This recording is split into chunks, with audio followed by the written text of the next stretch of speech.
I'm here with Mark Umbrellaro from TN Games, and they have a very interesting product here called the Third Gen Vest. And quick feedback here, if you think that HDTVs are the future of next-gen games, if you think that high-quality Dolby surround sound is the next generation of games, check this out. Mark, go ahead and give us a background on what this product does. So what it is, it's actually an impact system. So the idea is that if you're, for a first-person shooter, if you're getting shot in the game, you're actually going to feel those impacts in the vest. There are 8 contact points, 4 in the front and 4 in the back, so it gives you a better appreciation of that three-dimensional world that the game developer is making. So you're saying that when I get shot in a game, I can actually feel it in different locations on here? Is it actually real, like top, left, right-hand side, depending where I get shot in the game? Is that right? That's correct. It's point-to-point precise. So, you know, if your character model is shot from behind, the vest will actuate from behind or on the side, and it'll differentiate the different types of hits depending on the type of weapon you use. So, you know, a high-caliber machine gun from a distance will feel different than a pistol from a close range. That's very crazy. So, real quick, I got a little cords coming out of me here. Not a lot, 2 cords actually. What do these cords do? How exactly does this system operate? Okay, so everybody's first notion is that it's a rumble vest. Actually, it's not a rumble vest. It's a new, fresh kind of impact system based on air, so it's pneumatics. So what we have here is basically this little box is the air source. It's a little pump system that we've developed.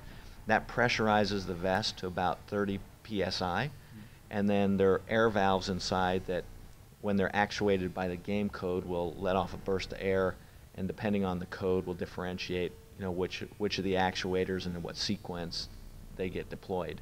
So the vest talks to the PC via USB, and that's how the system works. We have an SDK that's embedded into the code either from our driver or directly into the game, and that's what talks to the vest. That's pretty incredible. So if I get shot by something, you're saying because it's not a rumble where it's just going to simply vibrate, it can have more impact depending on what shoots me, is that correct? Yeah, that's correct. The whole idea was, you know, we were looking at it, how is a vibrating motor or something buzzing or rumbling the same as a real bullet? It's not. There's the difference. So what does a bullet do? It actually, you know, gives you a physical displacement, and that's what we really were striving for. We were going, well, how do you make a bullet feel like a bullet? So we needed a system that was lightweight, easy to use, could be manufactured at a consumer appropriate price, but still give you that strike, you know, or combination of strikes to do that. And that's how the system was basically designed. That is really, really cool. So what games is this currently for? It seems like a newer product. I mean, do you guys have a lot of games today, or?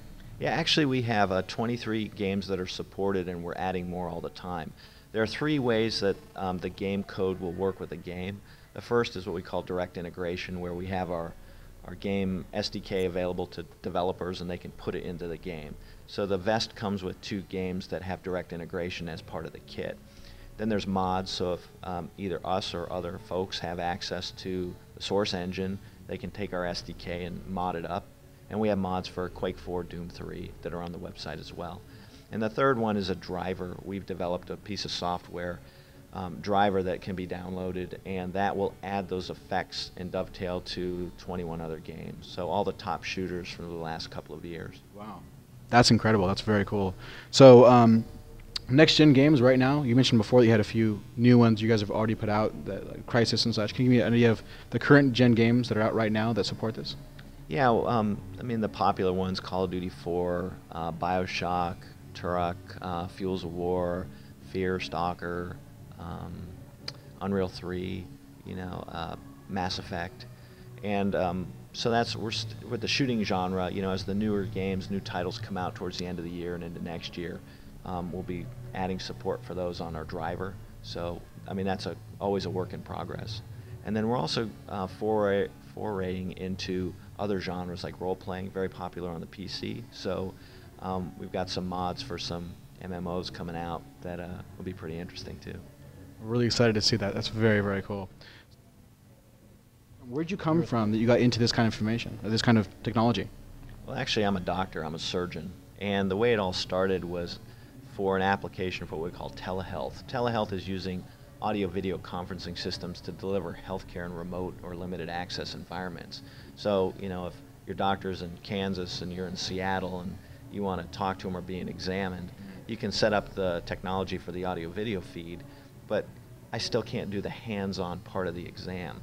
So what we did is we developed technology which was a wearable vest that would communicate with a hand unit where the doctor could actually do the physical push and probing from an exam. So we developed those devices over about 6.5 years. When we started the project, medical was great, but everybody intuitively saw that gaming was an interesting application. So we kind of cracked the hardest nut first, got that solved, and then took what we learned from the medical side and put it into the gaming technology. And so that's what the vest is all about. That's very, very cool. So are you going to stick with the vest only, or are you going to do things in the future at all? Maybe, any other kind of devices you guys are working on? Arm things, hand things, anything at all? Yeah, as a matter of fact, when you put a vest on somebody, then the gamers say, okay, well, what about a full suit? So the idea is this is the beginning part of a full suit set. That's where we'd like to go with this. The system, we're building basically a modular system that's plug and play. So the next actual product we're bringing out at the end of this year is a helmet. Helmet will do contact, front, back, side, so 4 contact points. There'll be a self-contained wireless unit that'll do headshots. And then, there's some interest for the arm sleeves and the leggings as well, and we'll bring those on as the games get more sophisticated and the technology is required. So I want to hear more about this helmet you're talking about here. Does it have? How does that work? Do you have points on the helmet that push in, or how exactly does that work? Yeah, it's the same core system, same air actuators that we put in the vest. We're basically getting more contact points directly to the head. So that headshot's a critical piece of information for a lot of games, and we thought a good way to emulate that would be to put a helmet. A lot of gamers have asked for a helmet. They thought it'd be cool, and we've been playing with it for a year. It's great. So now we're in the process of manufacturing those. So how many points does the helmet have? And actually, I want to hear more about this vest too. The points on the vest that actually push in. So the helmet first, and then we'll go into the vest a little bit. Yeah. So the helmet has 4 points. So basically, front, back, side, and side. So you can tell directionality where the shot came from, and you can do effects like through and through. Normally you'd be dead, so the last thing you feel before you die. The vest has 8 contact points.